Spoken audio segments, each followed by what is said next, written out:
Hola muchachos, bienvenidos. Este es un tutorial de cómo utilizar un servidor Postgres en la nube de forma gratuita. Existen varios servicios que nos permiten utilizar esta base de datos que es muy potente, que es una de las bases de datos más utilizadas y la podemos utilizar de forma gratuita a nivel de un servidor gratuito, ¿sí? Entonces, para ello, esta vez vamos a utilizar neon.tech. Podemos acceder a él desde la página neon.tech y acceder a este servicio.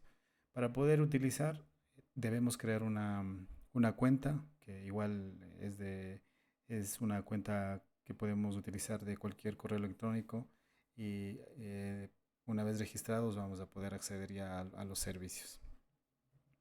Junto a esta base de datos Postgres vamos a utilizar y vamos a conocer cómo funciona otra de las herramientas para poder administrar una base de datos que se llama DataGrip, que es de los creadores de los IDEs conocido como JetBrains. Es una herramienta muy versátil que se puede conectar tanto a bases de datos relacionales como no relacionales y vamos a utilizar toda la potencialidad o vamos a revisar uno de los aspectos de las características que lo hace bastante potente a esta herramienta y lo veremos en conjunto con este servidor de Postgres. Empecemos. Vamos a crear una cuenta en neon.tech, en esta opción donde dice login. Aquí para hacer una forma más rápida podemos utilizar un correo de Gmail o podemos utilizar nuestra cuenta de GitHub. En el caso mío voy a utilizar una cuenta de Gmail. Entonces voy a abrir aquí y voy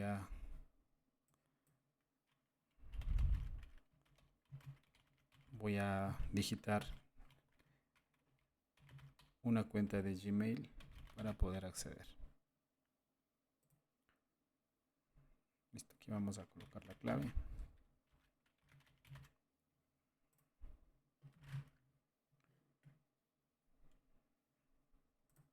Listo.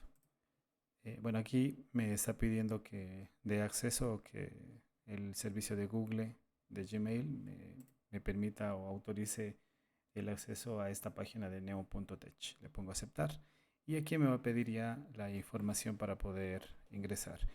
El proyecto me está pidiendo, yo puedo colocar aquí como test, ¿sí? Como una prueba, ¿sí? Y me está pidiendo qué versión voy a utilizar, ¿sí? Esta aquí me muestra las versiones más actuales, entonces voy a dejarle por defecto la 16, que es la última versión de Postgres.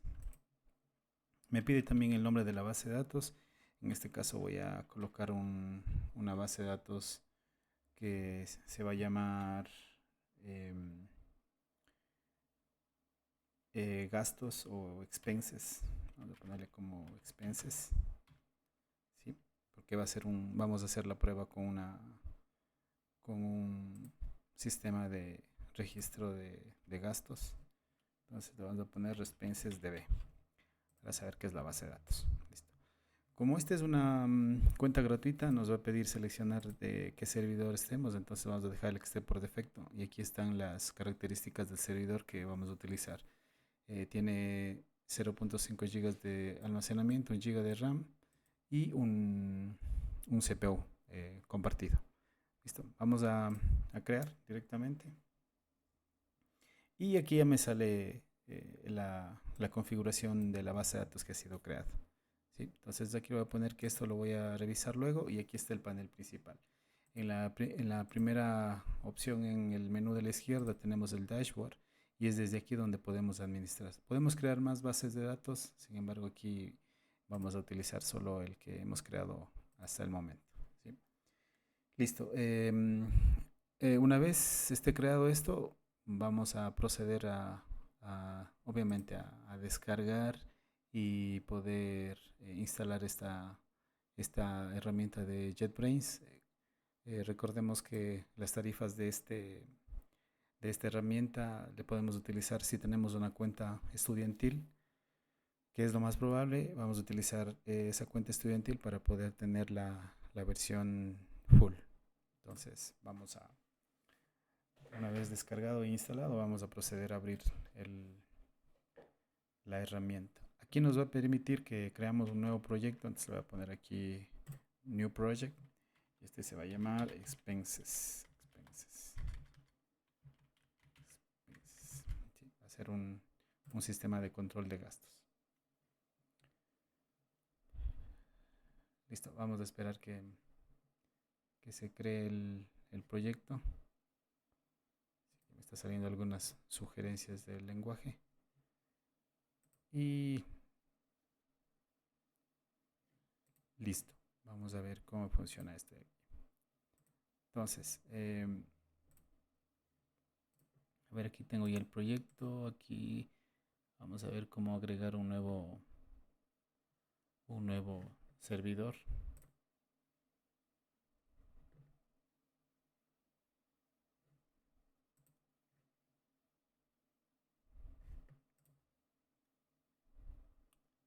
Ay, no puede ser.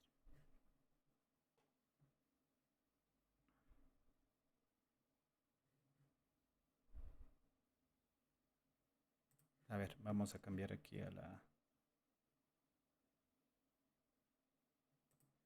Vamos a cambiar de escena. Un segundito.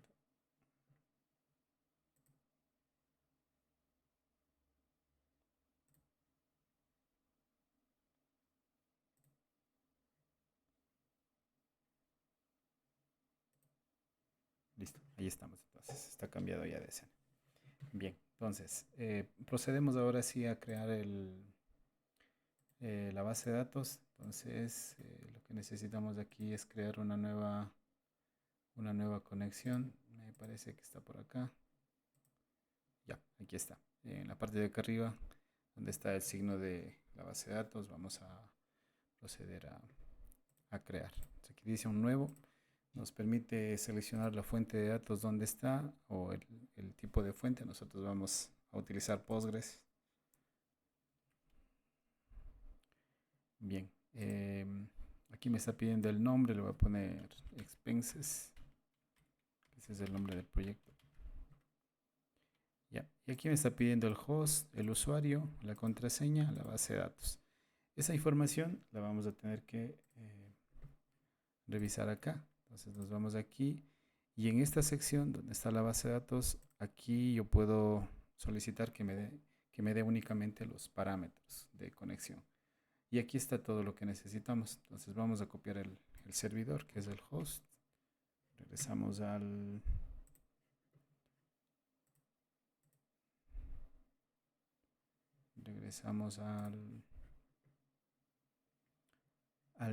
data grid y le colocamos en host. Vamos a pegar aquí. Listo. Regresamos de sí mismo a la otra. Y vamos a copiar la base de datos. Copiamos la base de datos. Regresamos acá. El nombre de la base de datos va a estar aquí. No se copió. Vamos a copiarle nuevamente. La base de datos.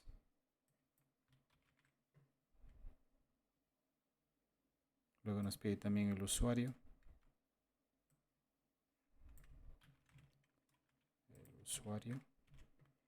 Y el password. ¿Sí? Para el password yo voy a tener que seleccionar esta opción para poder ver y me va a permitir copiar el password de esa manera. Listo. Regresamos acá y pegamos el password. Yep. Sí, aquí me está pidiendo cuál es la forma de autenticación. Le voy a poner usuario y password como le había puesto. Listo. Aquí el puerto 5432 es el puerto que está seleccionado. A ver, déjeme, voy a agregar esta captura que no está.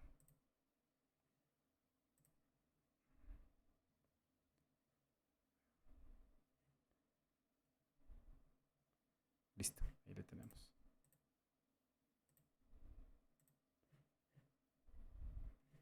Ya, entonces está el usuario, el servidor aquí, el password y la base de datos. Y esos datos están tomados de la página de neon.tech. Está aquí el servidor, la base de datos, el usuario y el password. Listo. Con eso regresamos acá y le vamos a poner aplicar, aceptar. Bien, listo. En este momento se está conectando a nuestro servidor neon.tech. Vamos a esperar un segundo hasta que se termine de configurar y nos va a listar ya la base de datos. Listo. Terminó y no nos dio ningún error. Quiere decir que está bien. Entonces aquí me voy al Expense Database. Ya está aquí la base de datos que habíamos creado en la página. Bien.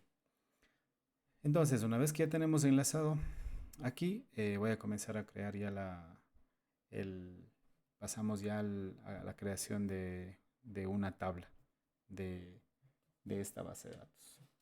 Para ello, vamos a identificar qué campos podemos colocar en esta tabla y procedemos a crear la tabla. Listo, entonces vamos a revisar qué nomás tiene por acá.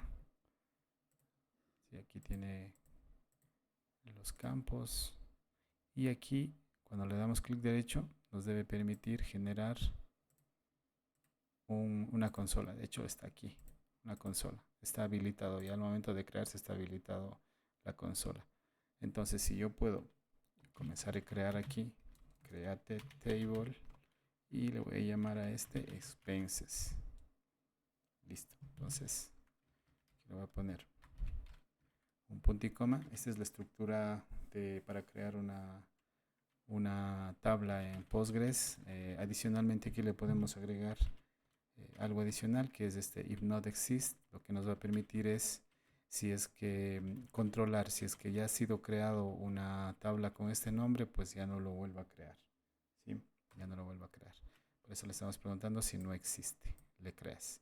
De las dos formas funciona. Con el if, sin el if not exist también funciona, solo que no tendríamos esa opción de controlar si es que ya fue creado. Es posible que nos pueda lanzar un error a futuro cuando volvamos a crear una tabla con el mismo nombre y nos va a decir que ya existe. Y con esta opción evitamos ese error a futuro. Listo. Todas las bases de datos deben tener un ID y en el caso de Postgres nosotros utilizamos serial y serial significa que podemos contar con un valor autoincremental y que es de tipo entero. Entonces serial incluye esas dos cosas. Listo, ya tenemos esto de aquí que va a ser nuestra llave primaria que le vamos a agregar luego. Ahora, ¿qué más vamos a tener del gasto? Vamos a tener también una fecha de creación. Entonces vamos a poner create at, ¿sí? Es creado en, la fecha de creado. Y le vamos a poner que es un de tipo date, ¿sí?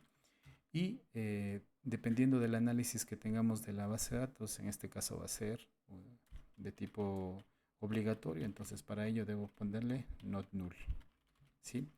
El caso del serial también incluye que sea not null, es decir, que sea necesario, entonces está incluido también ahí. Ya. Bien, me faltó aquí, no, está bien. ¿Qué más podemos tener? En la tabla de gastos del sistema que vamos a tener como prueba, vamos a tener también la descripción del gasto. Recordar que este es un sistema de control de gastos donde se va a ir registrando cada uno de los gastos personales que puede tener una persona. Listo, los gastos que se hace de dinero en el día a día de una persona. Bien, vamos a colocar aquí la descripción de cuál es en qué se gastó el dinero. Listo, vamos a poner este de tipo varchar. Y vamos a ponerle que lo máximo que vamos a colocar sea 100 letras, que va a permitir 100 letras o 100 caracteres, ¿sí? Y nada más. Y adicionalmente le podemos colocar un status y este va a ser de tipo boolean. Ahora, ¿dónde podemos nosotros saber qué tipo de dato utilizar?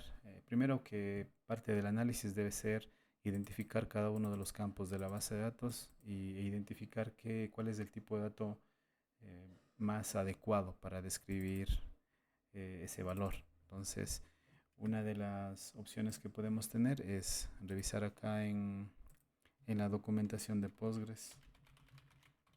Vamos a revisar la documentación de Postgres. Vamos a ver el manual. Y aquí hay una opción de Data Definition. Y vamos a revisar dónde está crear los campos. Y aquí está. Entonces, aquí está todas las formas de crear, ¿no? Vamos a revisar dónde están los tipos de datos, que debe estar por aquí.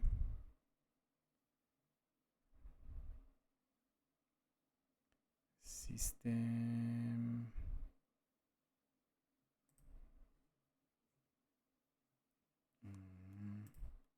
Revisemos a ver, aquí están las columnas, esto no es. Revisemos al principio. Constraints, not null, Unix, exclusion, system columns, tablets, tables. Bueno, busquemos directamente en Google. Entonces, PostgreSQL, data types. Listo. No, capítulo 8 dice. Bien, entonces aquí está. Aquí como se ve aquí en el índice tenemos los tipos numéricos, los tipos de moneda, los tipos carácter, los tipos binarios, los tipos de tiempo, los booleanos, etcétera, etcétera. Entonces lo más típico son fecha, texto, número y boolean, ¿sí? Entonces si nos fijamos por ejemplo en los tipos numéricos, vamos a tener el small int, el integer y aquí tenemos el espacio de almacenamiento, ¿sí? ¿Cuántos bytes en este caso ocupa? ¿Sí? De acuerdo a lo que queremos hacer, ¿no? Si es que sabemos que es un número pequeño que no va a tener más de 32.000 registros, digamos, podemos utilizar un small int, o si no un entero, o si no un big int, que es un número mucho más grande. Si vamos a tener una tabla que va a transaccionar mucho, es muy recomendado poner este tipo de dato. Tenemos el decimal, para el caso de que tengamos el punto decimal, manejar decimales de nuestra aplicación o en el campo que estamos manejando, pues va a ser ese tipo. Listo. Tenemos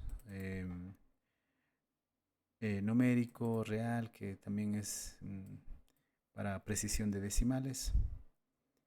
Listo. En el caso de el carácter, vamos a ver qué nomás existen, el character varying o el varchar, que me permite tiene un límite, que puedo especificarle un límite al tamaño de la variable. Y hay uno también que es el text, que son los más usados, text y varchar. Y el text es lo contrario, que no tiene límite de caracteres cuando pongo este tipo de dato, ¿sí? Entonces, regresemos acá. Vamos a regresar a seguir escribiendo. Ya tenemos el date. Retornemos a ver el date. Y el date me dice que puede ser de algunos tipos también. Revisemos a ver que hay un time span, que este se utiliza mucho cuando trabajamos con zonas horarias, y el date, que es el formato más básico, más simple que podemos utilizar. Continuemos acá. Ya, aquí una que me faltaba de paso para poder utilizar o poder ver cómo funciona el otro tipo de dato es utilizar el amount, ¿sí? Cuánto de gasto nosotros hemos hecho en este registro. Entonces, para colocar el monto, le puedo colocar amount, y este puede ser de tipo decimal, ¿sí? Vamos a manejar con centavos también. Entonces le podemos decir que podemos tener 9 dígitos en total, y de los cuales 2 van a ser decimales. Entonces yo aquí puedo colocar, por ejemplo, un valor de $2.35, de 10.20, etcétera, etcétera. Entonces nos va a permitir estos valores, ¿sí? Listo. Esto puede cambiar, ¿no? De acuerdo a la cantidad, pero en el caso de el registro de gastos personales no va a pasar de miles de dólares, no va a ser gastos pequeños que se van a, para el cual vamos a utilizar este sistema. Bien, ahora, una vez hemos terminado de definir todos los campos de esta tabla, lo que posteriormente debemos agregar son los constraints. Y el primer constraint que utilizaremos va a ser el primary key. Y el primary key es un valor donde vamos a utilizar una clave que no se repita, una clave única. Y en este caso, o en la mayoría de las tablas que vamos a crear, va a ser el ID. Entonces, este automáticamente es el ID y ya tenemos. Como aquí solo tenemos una tabla, no hay otra tabla para relacionarle, entonces no vamos a agregar por ahora no vamos a agregar los otros constraints como este foreign key. Vamos a dejarle hasta esta parte la declaración de esta tabla. Bien, entonces vamos a ejecutar. Vamos a ver qué nos devuelve. Entonces, aquí en la parte superior dice una opción que dice ejecutar. Vamos a darle clic aquí y vamos a esperar que se ejecute esto de acá.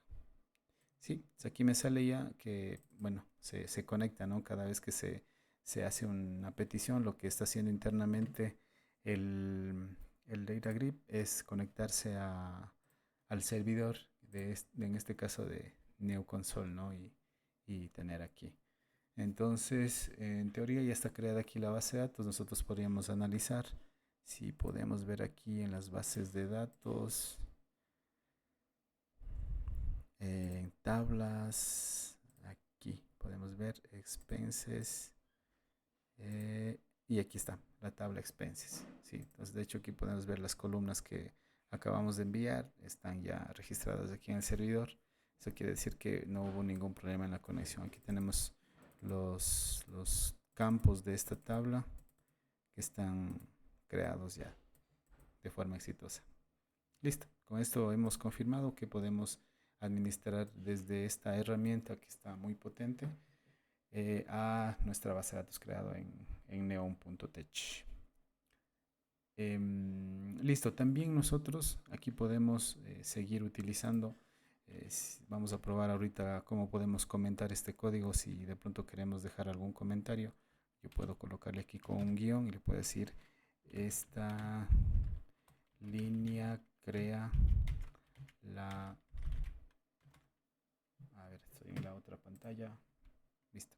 Aquí yo puedo crear comentarios y aquí puedo colocar, por ejemplo, esta línea crea la tabla gastos. Ya. En el caso de que yo necesite agregar un poco más de una línea, hacer un comentario, yo puedo utilizar el asterisco slash y el slash asterisco. Y todas estas líneas son comentarios. ¿Sí? Podemos utilizar esos dos tipos de comentarios. Listo. Ahora, si yo ya sé que estos de aquí me permiten tener un comentario o este tipo de caracteres me permite comentar varias líneas, yo puedo comentar esto de aquí para que no se vuelva a ejecutar.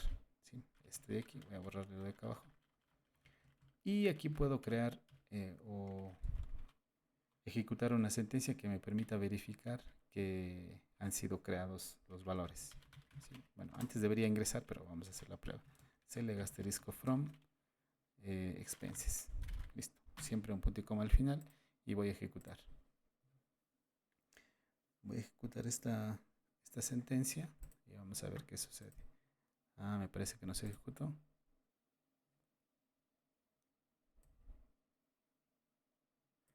A ver, esperemos a ver.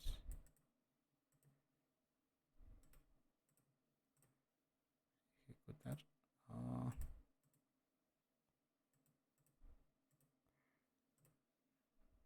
Ya, ahí se está ejecutando. Algo pasó, se demoró un poco. Bien, como no tenemos datos aquí todavía, entonces lo que está saliendo es en vacío, ¿no? Pero fijémonos aquí que si es que vemos que están todos los campos, el ID, el create at, el description, el amount y el status, ¿sí? Entonces aquí nosotros también podemos ingresar unos datos de prueba para verificar que está funcionando. Una cosa que olvidé mencionar es que por una convención al momento de escribir código SQL o scripts SQL, lo que se sugiere es que todas las palabras claves que se utilicen del lenguaje deben ser escritas en mayúscula. ¿Sí? Todo esto de aquí es propio del lenguaje, los tipos de datos, las restricciones no nulas, las restricciones de tipo clave, ¿sí? Están escritas en mayúsculas. Lo único que se va a escribir en mayúscula es el nombre de las tablas y el nombre de los campos. Pero adicionalmente hay una convención adicional que es que generalmente con SQL se utiliza la convención que se llama Snake Case, ¿sí? Y la Snake Case me dice que cuando existe el nombre de un campo, de una tabla que tiene más de dos palabras, debo separar con guión bajo, ¿sí? Entonces, esta es nada más una convención que se utiliza a nivel de base de datos, una de las más utilizadas. En realidad se puede utilizar de muchas formas, pero una de las más usadas es el snake case, que tiene esta forma, ¿no? De cuando se encuentran dos palabras dentro del nombre de la columna, hay que colocarles el guión bajo. Ya, entonces finalmente vamos a hacer la inserción. Para eso voy a pedir acá a ChatGPT que me genere le voy a copiar esto de aquí, le voy a decir genérame unos datos aleatorios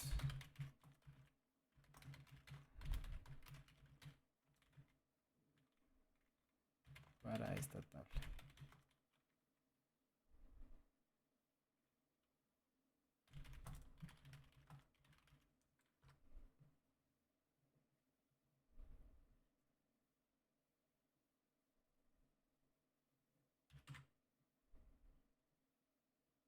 Ya, voy a esperar, ahorita me está generando ya, entonces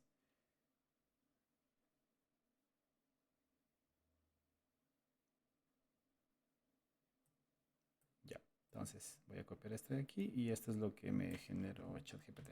Vamos a irle revisando, ¿sí? Entonces voy a comentar de nuevo esto para que no se vuelva a ejecutar, ¿sí? Ya. Aunque esto, en realidad, si es que vuelvo a ejecutar no pasaría nada porque ya tengo esta opción aquí que se crea si no existe. Si existe, pues no hace nada. Entonces vamos a dejarle ahí.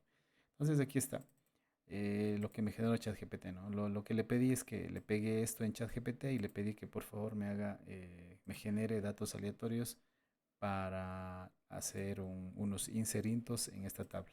Entonces me generó esto de aquí. Vamos a analizar esto cómo va. Aquí tenemos el inserinto, el nombre de la tabla y qué campos voy a insertar. Fijémonos aquí que el ID no se muestra, porque nosotros sabemos que el ID, como es de tipo serial, va a autoincrementarse o se va a incrementar de forma automática, entonces no necesito enviar ese campo, debo enviar solo el resto, es decir, los cuatro campos adicionales. Y lo que hago es esto de aquí, entre paréntesis van los campos que voy a insertar y luego va la palabra values y enseguida separados de coma y entre paréntesis van a ir los valores que vamos a generar aquí. Aquí obviamente el ChatGPT me dio ya una estructura un poco más automatizada de crear la información. Aquí me está diciendo que le coloque la información actual, es decir, la fecha de hoy. Y en este caso que me está pidiendo del amount, me está mandando a generar un valor randómico, pero que esté redondeado a dos decimales, ¿sí? Entonces esto de aquí es para eso nada más. Sí, de hecho aquí me detectó que es para un sistema, ChatGPT me detectó que es para un sistema de, de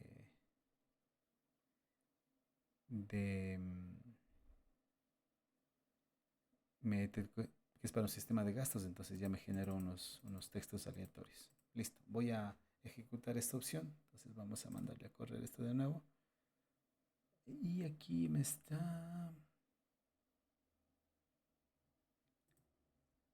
déjeme ver, algo está seleccionando como, no sé si esto me falta, ya me está seleccionando esto, entonces le digo que sí, que esto se va a generar.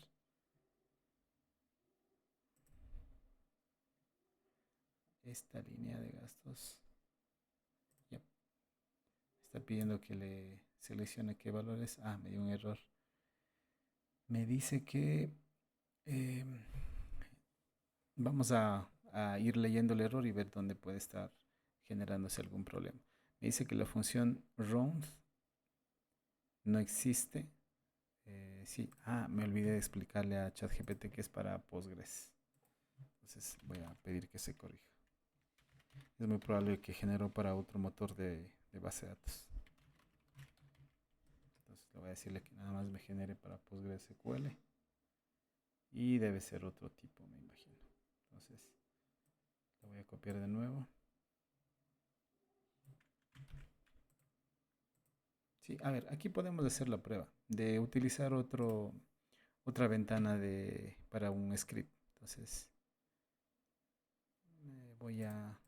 No creo que me permite crear otra. No, sí, debe permitirme. Ya al parecer no. Generate. Me debería dejar. A ver. Script SQL. Me parece que no me permite más. Bueno, eso nos toca revisar todavía cómo le podemos hacer. Bueno, hasta el momento, por el momento le voy a pegar aquí. No, esto no es. Vamos a copiar esto. Y le pegamos esto de aquí. Y para que no nos pida, no se nos esté equivocando aquí el data grip, le voy a quitar eso de ahí. Ahora sí, listo, vamos a probar ahí. Al parecer tengo lo mismo. Vamos a ver si es que el inserinto me da el mismo error. No, pero no hay problema. Luego le vamos a revisar en otra clase las funciones que están utilizadas de aquí. Por el momento vamos a mandar a generar con valores normales. 3.20, vamos a generar que esto es 50 centavos. Que esto de aquí es, por ejemplo, $1.25. Esto de aquí, 5.50. Esto de aquí, unos $10 o $100. Ya. Ahí, lo vamos a probar. Me parece que más que nada, inserito.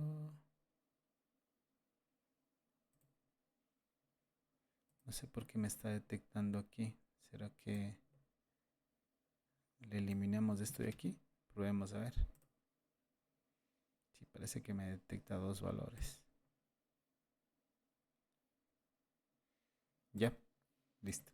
Entonces borremos esto de aquí, le vamos a poner un select, asterisco from,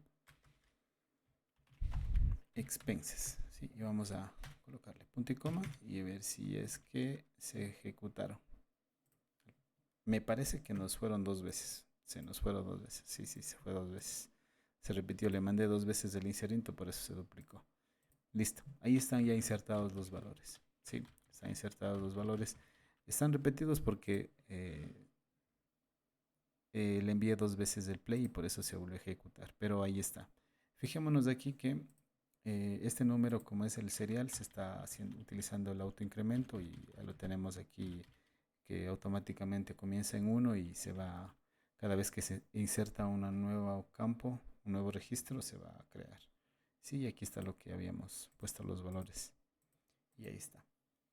¿Listo? Eso es todo por este tutorial. En las siguientes tutoriales seguiremos revisando qué más podemos hacer con Postgres.